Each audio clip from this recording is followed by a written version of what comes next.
Excellent. So it's good to be with you all. Here we are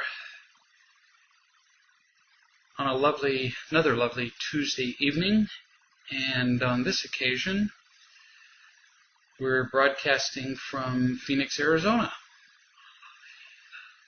And I'm always tickled when we're broadcasting from a remote location and it actually works. So let's get to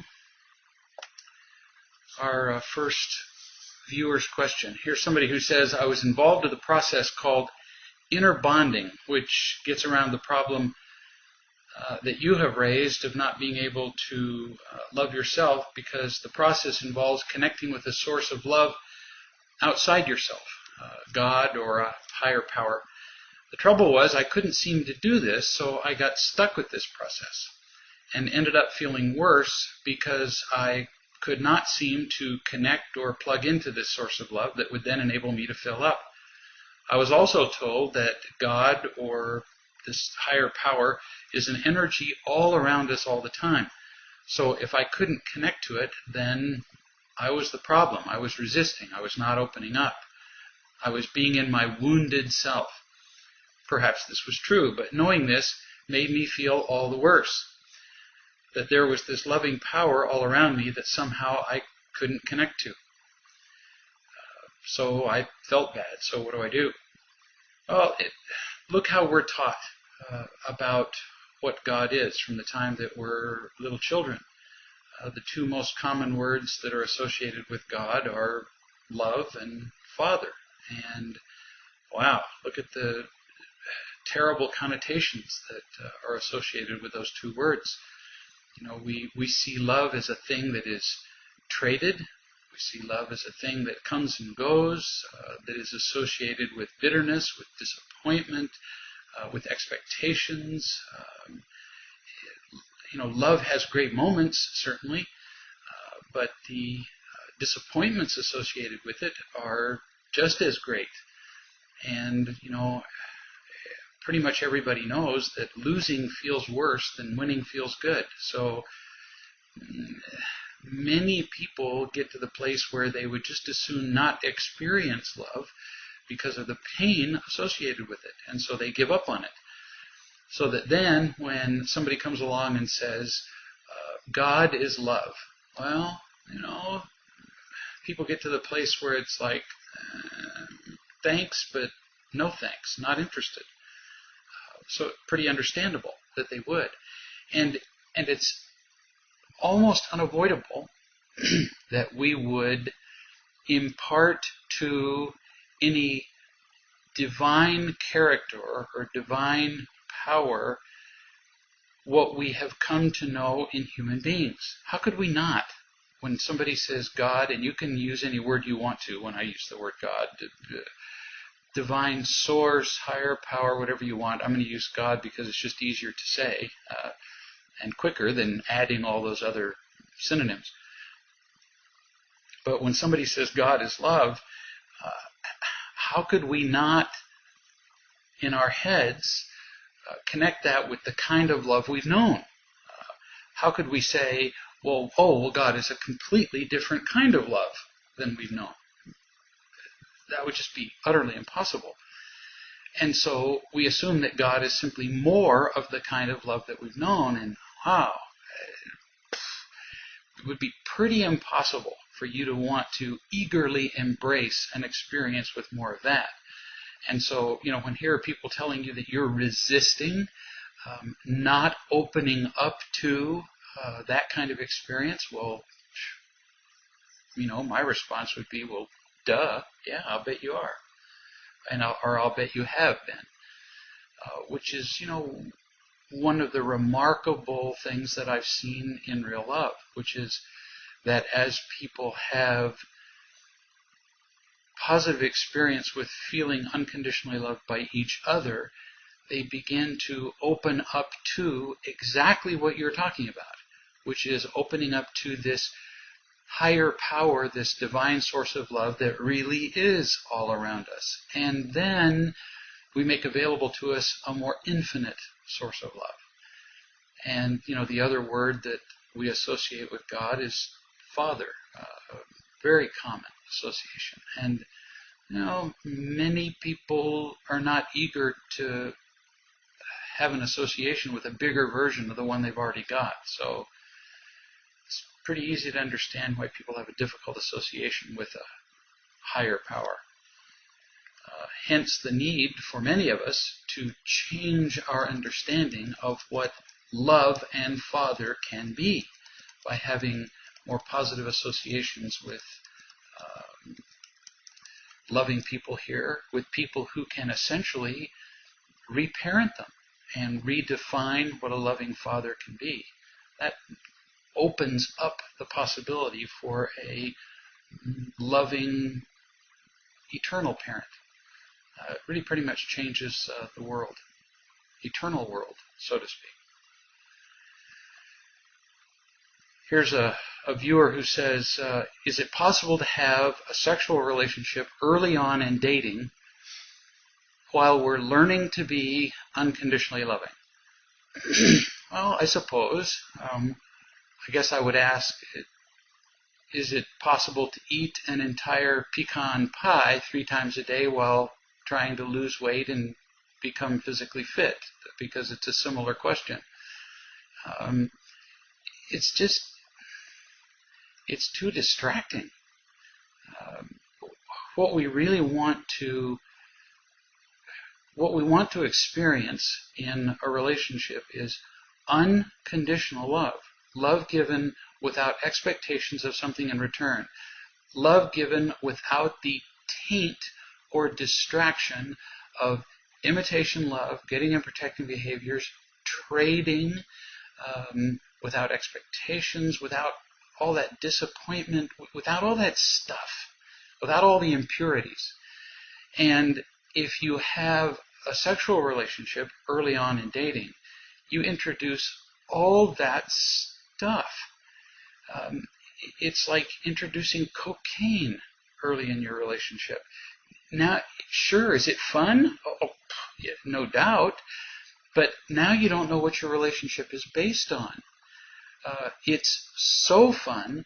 It is such an artificial high. There is so much praise and power and pleasure introduced artificially into your relationship that you will, it's a virtual certainty that you will begin to trade with it and for it. And the trade will begin to be unequal. You'll begin to become disappointed if you don't get what you want. You'll become distracted in your pursuit of real love rather than imitation love. So, is it possible to have an unconditionally loving relationship while you're also having a sexual relationship early on in dating? Well, I suppose theoretically, but I've never seen it happen. So maybe you might be the one, but I highly recommend against it. That's all. And I'm not coming from a place of some religious proscription. I'm not saying, oh, don't do that because you're bad. I'm not imposing any ethical or moral set of values of my own. No, do whatever you want. It's none of my business what you do. None. Zip. I'm just sharing with you the experience that I've had from watching, hundreds, now thousands of people attempt to have or to cultivate unconditionally loving relationships while their relationships are affected by the trading of imitation love in a lot of ways. Not just sex, but in other ways. Praise, power, pleasure in a number of different ways. And sex just happens to be one of the more distracting ways. Relationships are hard enough as it is without introducing this. So, I tell people very early on, don't do this. You're going to be sorry if you do. And almost invariably, people come to me later and say, gosh, I wish we hadn't done that. So, I'm just recommending early on, don't do the thing now that later on you're going to come to me and tell me what you wish earlier you had not done. It's much easier to not do a thing than wish later you could wish you'd undone, because you can't undo it. So it's just a recommendation based on the experience with thousands of people and having heard secondhand from millions. So that's all it is, just from experience. Another viewer says, many people believe that brown-nosing or kissing behind, different word was used here, but probably not necessary, is necessary to survive in the workplace. Do you agree with this thinking? Well, it's obvious that kissing up to our superiors can sometimes get us ahead in the short term. And the reason for that is obvious, and that's because those who supervise us are human beings. And if they haven't been sufficiently unconditionally loved in their lives, well then, obviously they're going to enjoy a supply of imitation love from whoever. And if you're willing to give them a supply of praise, one of the many forms of imitation love, well then they're going to like you for it. But you see, they're only going to like you for it in the very short term. You're going to become their short-term drug dealer. Now there's a problem with being a drug dealer, so you got to remember this before you sign on for this job. If you sign on to be somebody's drug dealer, and this is how it works not only in imitation love, but as a real drug dealer, you sign on to be somebody's drug dealer and you give them a hit of drugs, in this case praise, they're going to really love you in the short term. But then when you don't give them what they want, what's going to happen? They go into withdrawal. Have you ever seen a drug addict in withdrawal? They become irritated. And they're going to become irritated at you. So, do you really want to become your boss's drug dealer when your boss wants a hit of drugs and you don't give it to him? I don't think you do. So, it's up to you.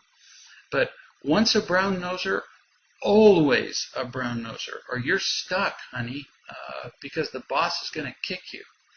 So you saddle that horse, you're stuck with it. It's far more effective to genuinely, unconditionally care about people, to love them, to really care about their interests, which involves, for example, really listening to them. So when the boss speaks, to really listen for what needs to happen, to listen to the task that needs to be happen, to listen to the problems that are being described, to listen to the unpleasant job that needs to be done and volunteering to do that, for example, to listen to the problems that are being described and addressing those, to when the boss is saying that you're making a mistake, saying, you're absolutely right, my mistake, and just taking care of that mistake, telling the truth about your mistakes, to looking for what needs to be done in the company. That's genuine caring. And boy, that goes a lot farther, lasts longer, and in the long run is far more appreciated than being a kiss-up. And pays you better, pleases in the long run the boss better, and pleases the company. Much more rewarding. If you want to read a whole lot more about that, I suggest you read the book, Real Love in the Workplace.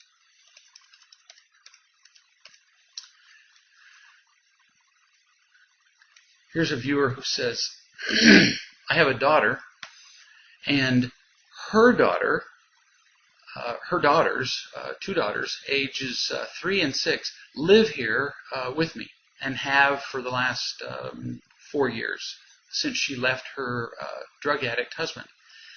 The 6-year-old daughter, my granddaughter, Susie, has been having problems at school all this year in first grade. I volunteer at the school, and I've heard her teacher raise her voice at the students. And all year, this teacher has been down on Susie and rarely encourages her. Susie has problems staying on task, talking, not finishing work, and today she left the room without permission. When I was substitute teaching at the school today, I saw Susie in the hall, and she was one of the few that were talking a mile a minute when they were supposed to be quiet going to lunch. So apparently Susie is a bit of a behavior problem, although it sounds like the teacher doesn't deal with her very well. Around home, Susie gets so wrapped up in pretending or playing or watching television that if you call her, she won't respond or come when she's supposed to. Her mother, Renee, is often saying things to warn her, like 1, 2, 3, that counting thing that parents do, when Susie doesn't do what she's supposed to do. Renee understands that raising her voice and getting angry is not productive, but she ends up raising her voice and getting frustrated with Susie. Today, she found items that Susie was not supposed to take in her backpack, and also found items from the school that kids are not supposed to take from school. So if she takes things from home to school she's not supposed to, and is apparently taking things from school to home that she's not supposed to. We know some of the concepts of real love, but we don't know where to start with her. Renee feels somewhat overwhelmed with all the information in Real Love in the Parenting book and doesn't know where to start. She said, I'd like to work on one concept at a time, thinking that maybe that would help. We don't know how going to Susie's dad every other weekend complicates things. He still has some addiction problems and is also a bit ADD. Probably one of the last things he would ever do is consult a parenting book. So this is a lot.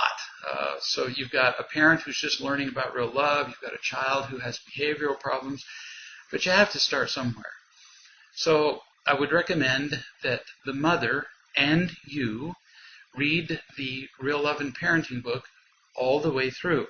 Now, it's a lot of reading, but if you'll really dedicate yourself to do it, you could probably do that in a week or two if you're serious about it. And, when your child's well-being is at stake, you can do that. So read the book all the way through to give you an overall sense of what the whole picture is in unconditionally loving a child.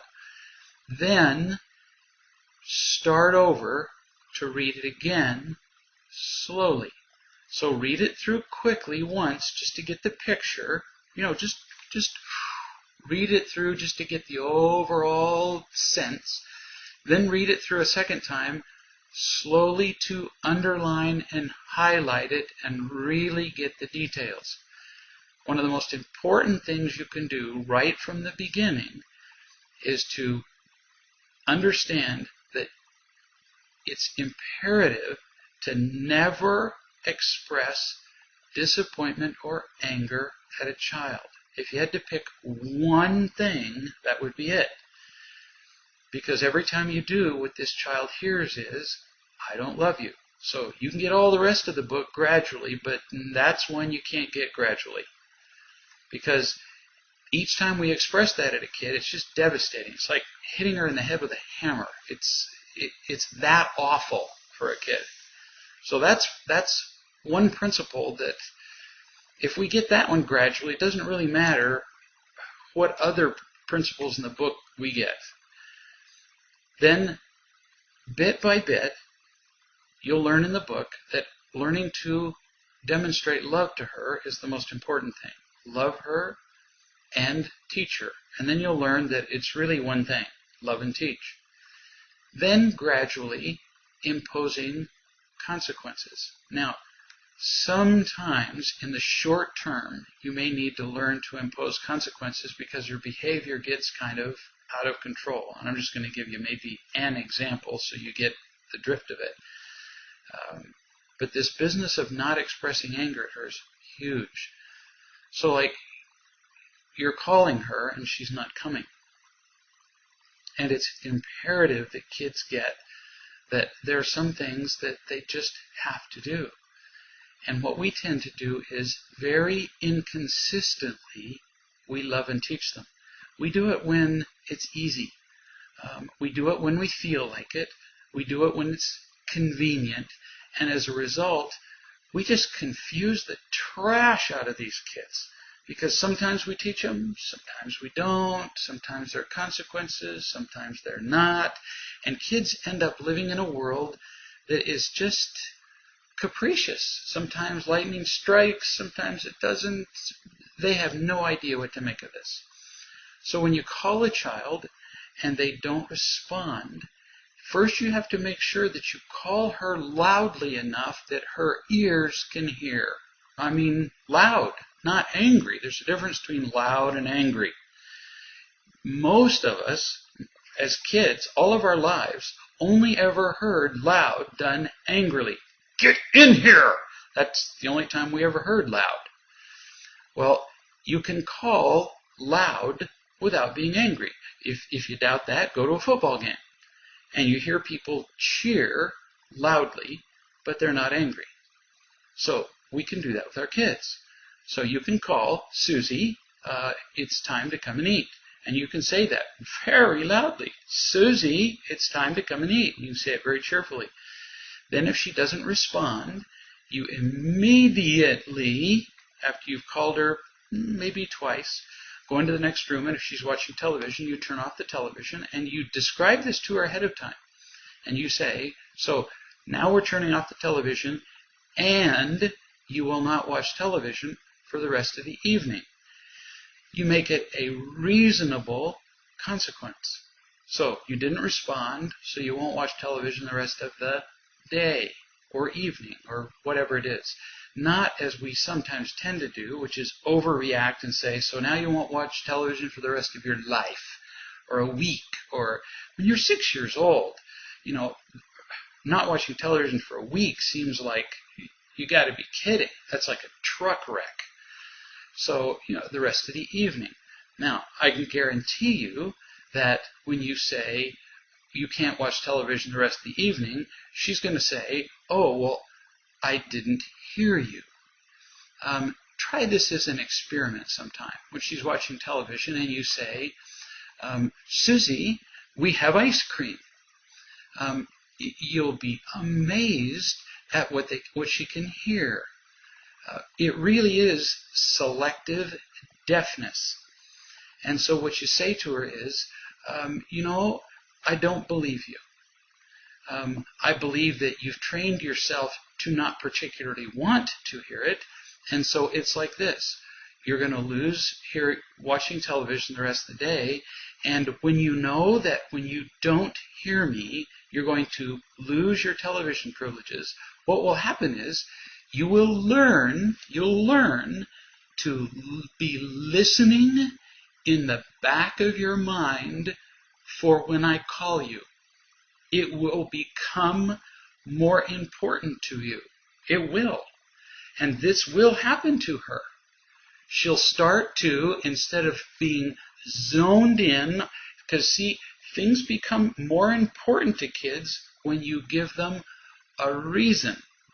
So when she realizes that, I'll be darned, you mean it. You're not kidding anymore. It's not a joke. She can't just say, up yours, when you call her. Now there's a consequence. Who knew? When she realizes she actually has to listen, all of a sudden, the connection between her ear and her brain will become more sharply focused. It really does. I've done this with a few hundred parents, you see. And she's going to start to hear you. It's a miracle. You'll discover that she's not deaf. And she'll start to listen better.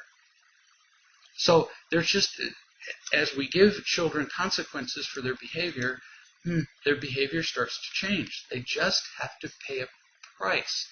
And see, we're the fools who, when they make a bad choice, almost all the time, we pay the price. So when a child doesn't listen, what happens is we keep yelling. So we keep nagging. Well, so who's paying the price now? We are. Just like when a child doesn't get up on time for school, what do? We nag them and nag them. Well, who's paying the price now? We are. We have to learn to set consequences so that when children make poor choices, they pay the price. Then suddenly, they're motivated to change their behavior. That's the purpose of consequences. And you'll read about that in the parenting book.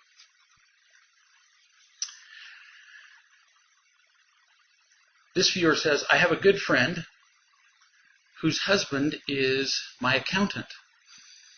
And whenever we're together, either at his office or in my house, he looks at my chest, or rather my breasts. This bothers me. Should I be telling my friend about this? Because this is her husband, and, really, in his head, he's not being faithful to her. Should I confront her husband about his behavior? I know it may seem reasonable to you to do, but if you confront every guy who looks at women's breasts, you'll be very busy. You'll be stopping most guys as you walk down the street. Almost every guy who's walking in an airport. You'll be pretty much the male eye police of the planet. And if you talk to their wives, you won't have any time left in the day. So you need to understand that when guys do that, it's a very common thing that guys do. One time when I was walking through an airport just for fun, I watched guys watch women, and they do it a lot. It's just a reflection of their emptiness. Virtually the norm. That doesn't make it all right, but it's pretty common. And so as you see him do this, just take it as a piece of information. All he's doing is telling you about his emptiness and about what he does in his mind to fill himself up with imitation love. That's all he's doing. He's telling you about him. It doesn't have anything to do with you. So don't take it personally. And you certainly don't need to tell his wife. If you think his wife hasn't noticed his wandering eye, she'd pretty much have to be blind or stupid or both. If she hasn't figured out by now, well, then she needs to on her own. So just take it as a piece of information. We've all got enough things in our own lives to manage without managing everybody else's.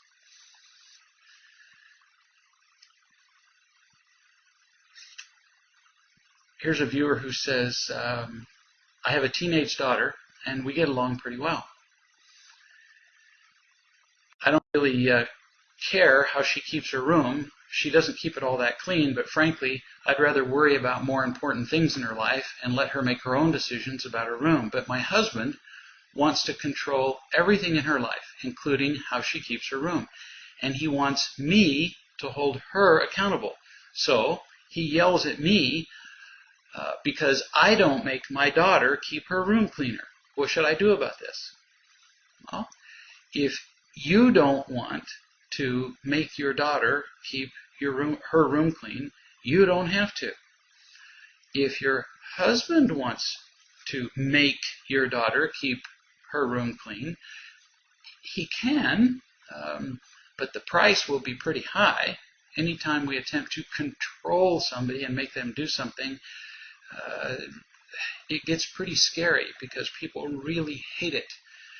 Now, up to a certain age, for 5- and 6-year-old kids kind of need to at least learn what a clean room looks like, and so it's a good idea to teach kids how to clean a room. But once a kid gets to be in their teens, they're preparing to leave home.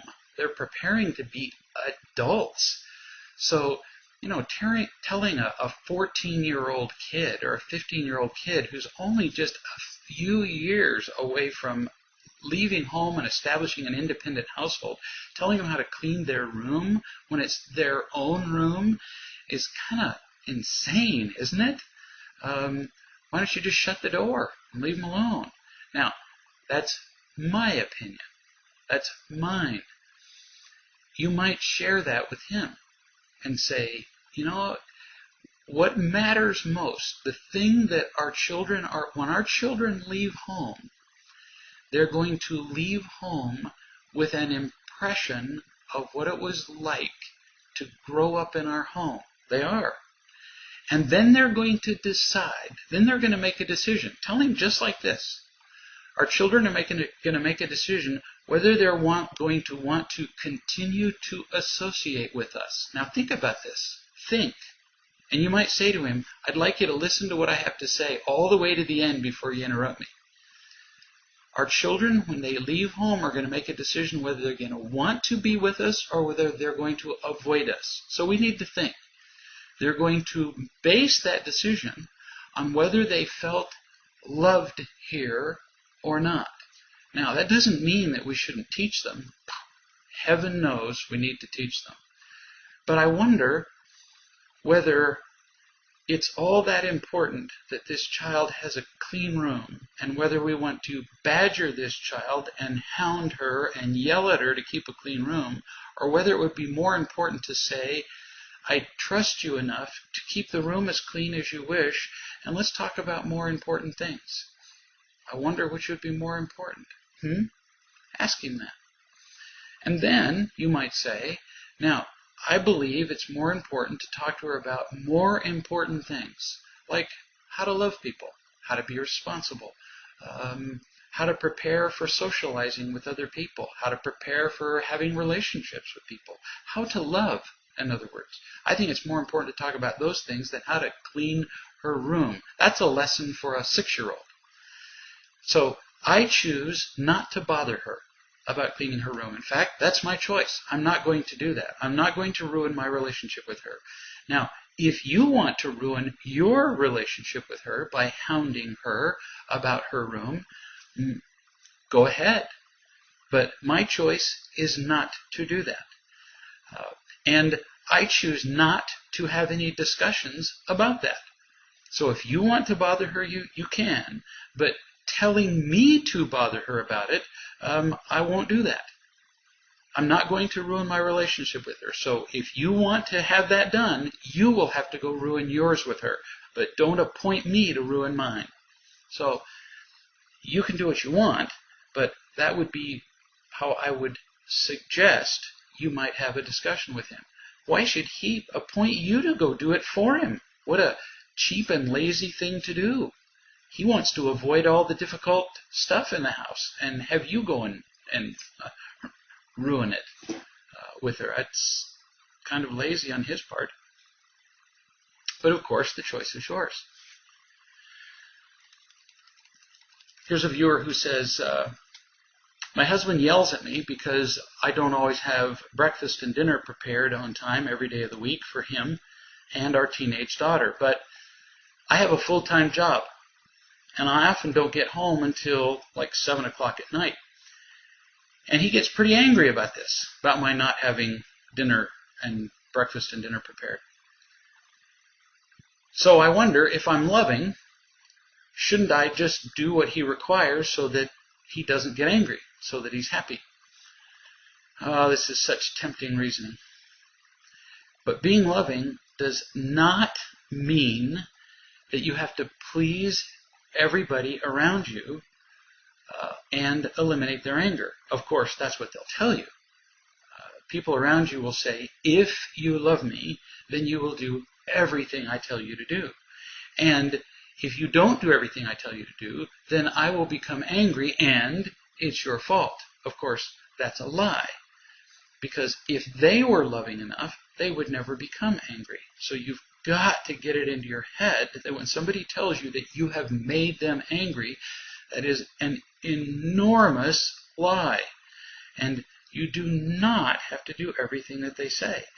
If you did, you'd become nothing more than their slave. You wouldn't even be a person.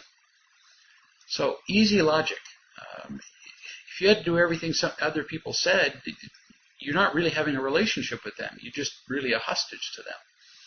For example, what if a cocaine addict required you to supply his habit, to go buy cocaine for him, to inject him with cocaine, or he would be angry? Now, that sounds ridiculous, but it's pretty much what an anger addict is doing.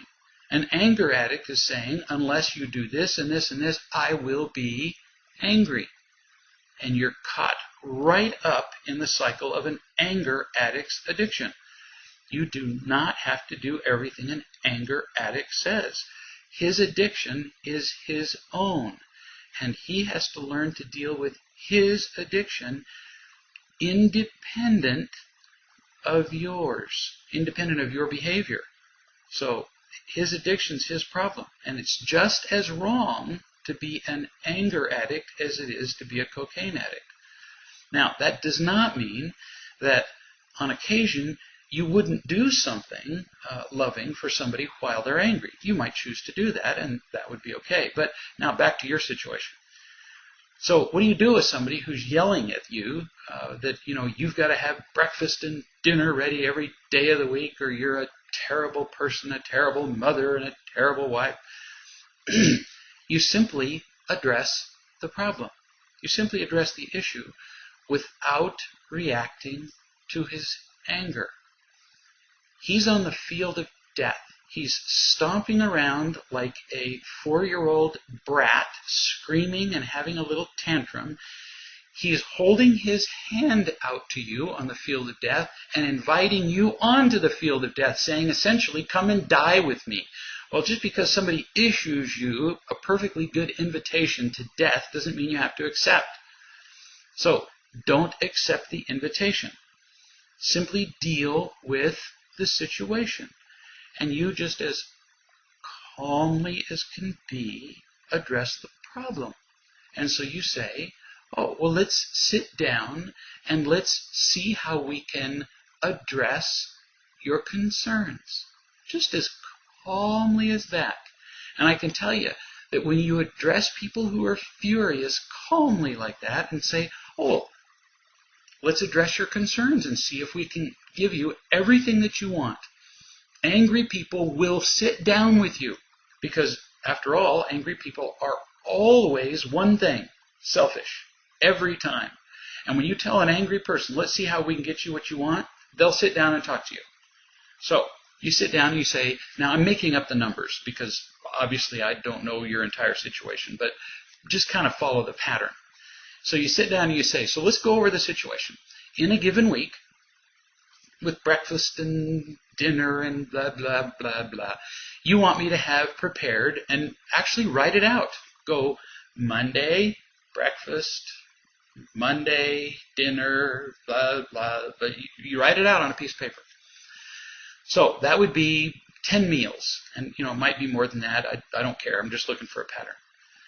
So you say, with my schedule, with the time that I have to be to work and with the time that I get home from work, and you mark it out on the calendar so that he can see it, you say, I can have 5 of those 10 meals prepared on time. And let me show you which ones they are. And you mark them. So I can have 5. We have a teenage daughter. What I'll try to do over the next, several weeks, I will try to make it so that I can train her so that she can consistently prepare 2 of those meals.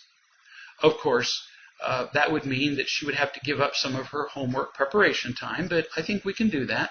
So that's 5 meals plus 2 meals, that's 7. Now, that leaves 3 meals that are still unprepared. So, what would you like to do about the remaining 3 meals? Now see, that just leaves 3 meals unprepared. What's the solution? You're asking him. You're not saying, we can't do them. I won't do them. There's no refusal. You're just saying, what would you like to do?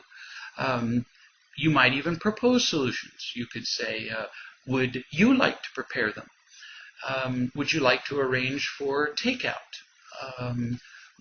What would you like to do? And if he fusses and fumes and kicks and has another little 4-year-old tantrum, then you just repeat yourself. Because what victims like to do is to browbeat people until they do what they want. And you just ignore all that. You say, as I said, I can do 5. We can get her to do 2. That leaves 3. What would you like to do? Victims love to go over it again. You say, well, so when you have a solution for the 3, let me know. But until you do, then I will do these 5. And then you cement it. And I'll get Susie to do these 2. And these 3, I guess we'll just have them unprepared and we'll fend for ourselves unless you can come up with a solution. Or I will come up with one. If you don't have one, then we'll just do takeout. Is that okay with you? You just solve the problem and ignore the rantings. It is just a hoot. Because, see, victims are just famous for saying, I hate, I don't like. And in the absence, rarely do they come up with a solution. In the absence of a solution, when people tell me that they don't like a thing, finally I just tell them, you're boring me. Because unless you have a solution, simply telling me that you don't like mine is boring. Or as one of my children said when they were really little, borling. You're putting me to sleep. Give me an answer. So just stay off the field of death. Don't get irritated. Here's a viewer who said, I'm separated from my husband and I just read your book on marriage. Now I understand where most of our problems came from and what we could have done differently. I still love my husband and I want his happiness, but I just don't know if I want to be married anymore. Is it possible to have real love and divorce? So can you genuinely care about somebody and still not be married to them? Sure, but you're probably still a little early in the process to be leaping to that conclusion. As you said, you've been separated from your husband, but you just read the book on marriage. So, and mind you, I'm not telling you what to do. None of my business to tell you what to do. But to give up on a marriage until we've tried the only thing that makes a marriage work is usually sad. So I would at least suggest that before giving up, and I realize that at this point you probably don't feel very loving toward him, probably don't feel very much like staying with him, even though you say, I love my husband. But gosh, I've seen so many marriages change after real love has been tried. So I would at least give a shot at sitting down with him and genuinely being truthful, as you read about in the marriage book. Get loved by some loving wise men first. Go to the website and participate in the conference calls. See what it's like to have people genuinely care about you. And feel loved. Don't just read about real love. Feel loved. Then go to your husband and sit down and describe the mistakes you've made. Describe how selfish you have been. Describe what you have done wrong in your marriage. I realize he's made mistakes too. So what? You're not describing those. Tell him how you've been unloving, selfish, angry, lying, attacking, acting like a victim, withdrawing, all the stuff you've done. And as you do that, see what difference telling the truth about you makes. And see what difference it makes as you share the love you get from loving people with him. I would suggest trying that for quite some period of time before you just abandon it, before you've even tried real love. But that's just a suggestion. Obviously, you don't have to do that. But I just know many people who proceed with a divorce, then afterwards say, if only I had tried the only thing that works. Well, it's much easier to try it beforehand than wish you'd tried it after it's too late. So it's just it's a thought. I think you deserve a try. That's all. Here's a viewer with a kind of similar question. I've been separated from my spouse for 3.5 years, but I feel too guilty to divorce. Because our church says that we should not get divorced. And because he loves me, we should not get divorced, and I feel too guilty because he loves me, and I feel too guilty because he's a good man. But I'm very clear that I do not want to live with him. He yells at me all the time, and he yells at the children too. Kind of hard to understand how you can say, okay, so the problem is guilt. Been separated for a long time, but feeling too guilty, mostly because it sounds like issues with the church. Then you continue. We married because I was pregnant, but I knew from the beginning I didn't trust him. Our church told us to marry. He wants me back according to real love. I always love to read what follows this because I end up getting misquoted. According to real love, I should stay and work on the marriage with real love principles. Given that I've been separated this long, do you really think it's a good idea? I don't ever tell people that they should stay and work on the marriage. I often tell people that in many cases people wish that they had at least tried real love before they quit, and at least given it a shot. I'm not going to tell you you should anything, but it's very often worth at least giving it a try. Now, how long a try? Oh gosh, I don't know. But it's, as I told the last viewer, she's just barely read the book. It sounds like you've just barely come to understand the real love principles. And even though you've been separated for 3.5 years, if you haven't tried unconditional love with a partner, you have no idea what a partnership could be like. Many people have said to me, oh, but I've been with this fool, whether it's their husband or their wife, I've been with this idiot, and we've been trying to work it out for 20 years. Well, I understand that, but if you've been using the wrong tools for 20 years, it's pretty irrelevant how long you've been using them. So it really kind of doesn't matter, does it? I mean, if you've been digging away at the mountain with your bare hands for 20 years, does it really matter how long? If I can now give you a backhoe and a drill and dynamite, don't you think it might be more effective? So what I suggest to people that they do before they give up is at least give a shot at the one thing that is most effective, which is unconditional love. That's what every relationship needs.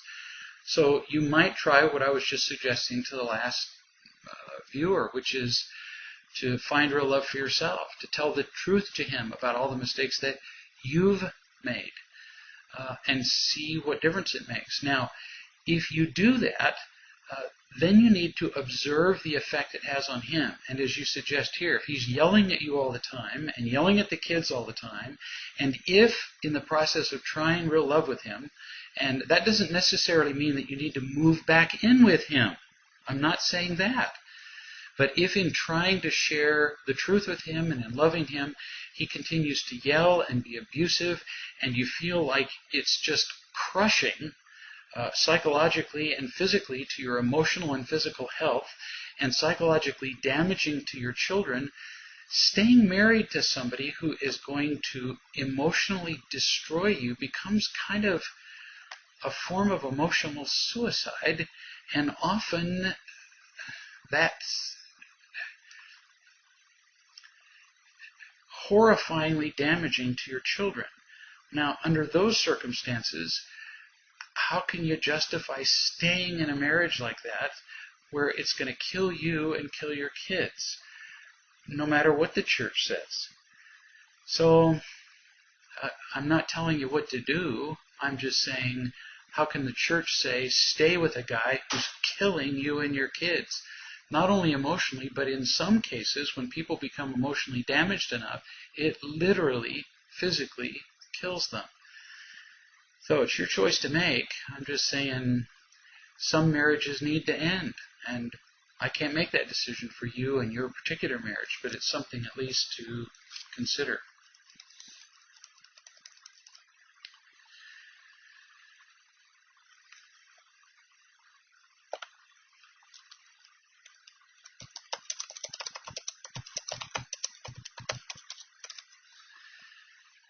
Here's a viewer that says, my boyfriend is gone again. This makes 100+ times in 2 years, and I'm not kidding. That would be fairly on and off again. Twice since you and I last spoke. I know I must focus on myself and the getting and protecting behaviors I display. Or is it behaviors I do not know about that I can learn to help me become a stronger person that I need? There has to be something that will help me deal with the fear. it engulfs me and I feel paralyzed. Desperation, I feel like a rat in a tin box. It keeps me going back to that relationship. I know that I'm looking for safety. I have been all my life. What's the next level? Sweetie, if you've been on and off with your boyfriend 100 times in 2 years, and you're not married to this guy, in marriages, I tell people, I really can't tell you whether to stay in your marriage, although I have sometimes told people to get out of a marriage when they're being literally physically abused to the point where I'm afraid and they're afraid for their physical safety. But when you're in a relationship with a boyfriend and it's been on again, off again 100 times in 2 years, and it's this unstable, if you're looking for some help, let me help you. Run like a deer and stay away from this guy. If you want me to write this out in the form of a prescription, I'd be happy to mail it to you. Get out of this relationship. Listen to this. On again, off again, 100 times in 2 years, twice since you and I spoke, desperation like a rat in a tin box. What kind of clues do you need? Do you need to be hit with a hammer on the head? But see, it's more than just about this guy. If you keep going back to a relationship like this, with a guy like this is telling you a lot more than just about this guy. You need to not be in a relationship at all of any kind, not with a guy.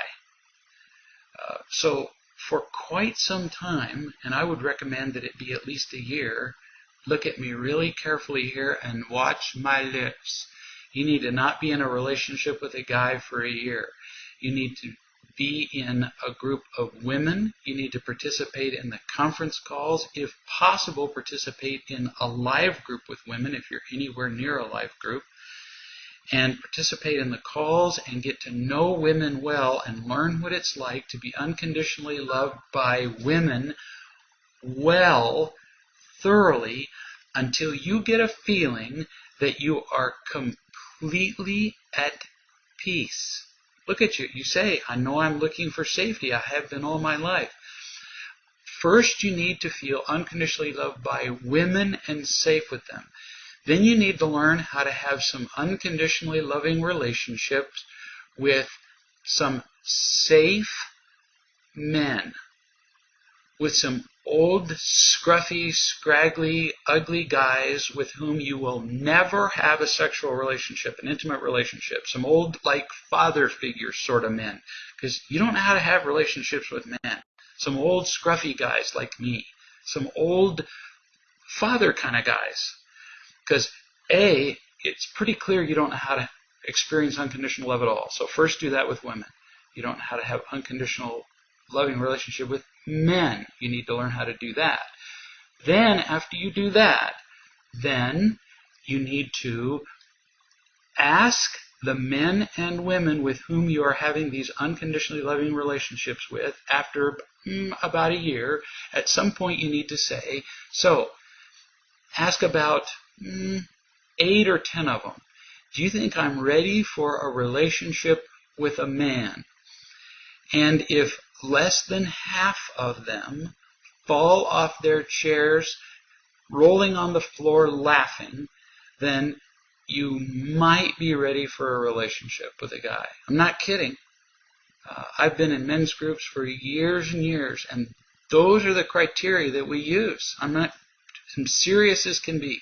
We tell the guys in those groups who, when they've been in one disastrous relationship after another, if you really want to avoid these, you need to come to the group and say to the men in the group, do you think I'm ready to date?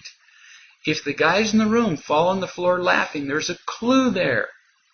Because the guys in the group can see the behaviors in you that you don't see. Because see, when we're desperate for a relationship with somebody from the opposite sex, when we're desperate for that relationship, we deny our behaviors. We deny our emptiness. We deny our fears. We're so desperate to get into that relationship that what we do is we say, oh, I'm ready. And we're not. Whereas the people that know us well, the people that we've been telling the truth with, they will tell us the truth. They'll say, you're not even close. We need to listen to the opinions of those other people because they have nothing to gain. There's no reason for them to lie to us. So that's what I suggest that you do. And really listen to those people because, they'll tell you the truth. Here's somebody who says, my 14-year-old daughter has started to be horrible to me, talking back, being disrespectful, and has just said that she's moving in with her father. I've tried being extra loving and calm with her, but nothing is working. I know she says that she's moving in with her dad because she's mad at me, but I just don't know how to deal with her. Nothing works. All right, so if she's being horrible to you and she's being angry with you, what she's telling you is, she's telling you that she doesn't feel loved by you. And you need to listen to that. And instead of being extra loving and calm with her, you need to actually listen to her. Because what she's saying with her behavior is, I don't feel loved. And so this is an opportunity for you to sit down with her and to talk to her about all the many occasions when you have not been loving to her. You need to read the parenting book, like cover to cover, and sit down with her and talk about the innumerable instances when you have failed to be unconditionally loving to her. And talk to her about how you failed her. Talk to her about the times that you've been angry at her. Talk about the times you've been critical toward her. Be honest with her. The book will actually give you many of the words, the language to use with her. And rather than deny that you've not been loving, openly admit it. Give her a chance to tell her what she's mad about. When she says, for example, I want to move in with my dad. What we tend to do is, oh no, honey, don't do that. Instead of doing that, you say, well, of course you want to move in with your dad. I've been a real witch to you. I understand why you would want to do that. In fact, tell me. Go into detail. Tell me about the times when you have felt angry, disappointed, frustrated, and so on. Because I want to listen to it. Because I haven't listened to it in the past. And I'm sorry that I haven't. I'm sorry it's taken so long for me to finally listen to you. It's that kind of listening that she's been looking for you to do for all this time, and you haven't done.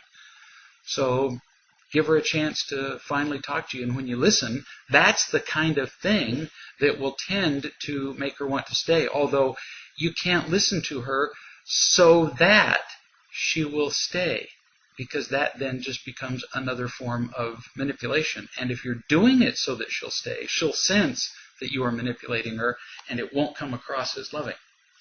So you've got to genuinely be listening to her because you want to, because you're really loving her.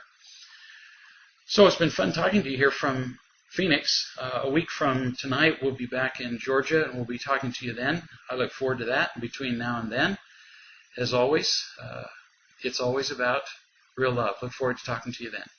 Bye-bye.